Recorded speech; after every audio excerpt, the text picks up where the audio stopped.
यदि आपका प्रयास सफल ना हो, ये नहीं कि पहले ही छोड़ दिया, भाग्य के भरोसे नहीं छोड़ना। भाग्य के भरोसे छोड़ने वाले मार खा जाते हैं।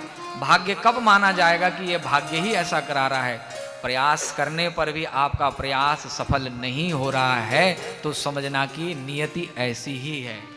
ऐसा नहीं कि महादेव जी ने प्रयास नहीं किया, अरे कल को तो महादेव जी को कलंक लग जाता। महादेव जी रोकते तो सती नहीं जाती, और नहीं जाती तो सती का अहित ना होता। तो इसीलिए महादेव जी ने संकेत किया, बिगड़ी हुई बात को बनाने के लिए प्रयास करो, लेकिन बार बार प्रयास करने पर भी यदि बात नहीं बन रही है तो होई सोई जो राम रचि राखा, तब आप भाग्य पर छोड़ दो, तब आप भगवान पर, नियति पर छोड़ दो। महादेव जी ने ऐसा ही किया। सती महारानी पिता के घर गई। पहले जब जाती थी सती तो पिता स्वयं रथ लेके आते थे बेटी की अगवानी के लिए, क्योंकि पिता और पुत्री का जो संबंध है, बेटी और बाप बेटी का जो संबंध है ना, ये बड़ा अद्भुत संबंध है।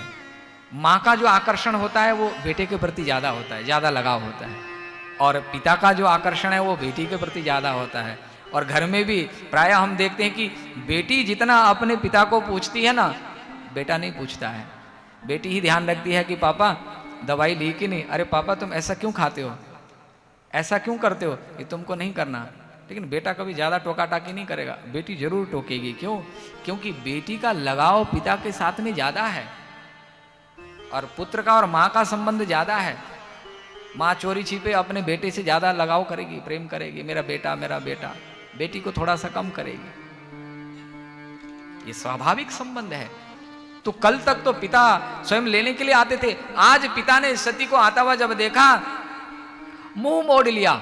जैसे ही पिता ने मुंह मोड़ा, उस पुत्री के हृदय में क्या व्यथा होगी कि जिस पिता से इतना आदर मान मिला हो, आज वही पिता मेरी उपेक्षा करके चला गया। सती के लिए तो वो स्थिति मरण तुल्य स्थिति हो गई। पिता ने तो उपेक्षा कर दी, और दक्ष ने सबको कहा था कि मेरी पुत्री के साथ संबंध रखने वाला कोई भी हो, मेरे जामाता के साथ संबंध रखने वाला कोई भी हो, वो यहां नहीं दिखना चाहिए, और उसके साथ जो व्यवहार करेगा वो मेरा विरोधी होगा।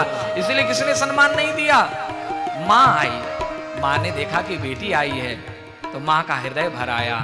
माँ दौड़ करके गई, अपनी बेटी को गले से लगाया कि बेटी तूने अपनत्व माना इसलिए तू आई, न्योता नहीं किया फिर भी तू आई, बेटी तूने हमारी लाज रख ली।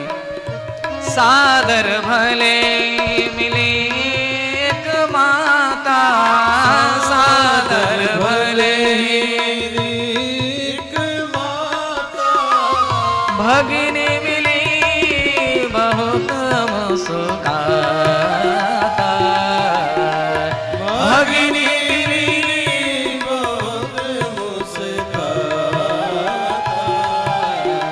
सादर भले ही मिले एक माता, सादर भले ही मिले एक माता।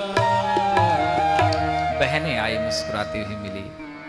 यज्ञ सभा में गई, सती ने देखा सबके लिए भाग है, महादेव जी के लिए भाग नहीं।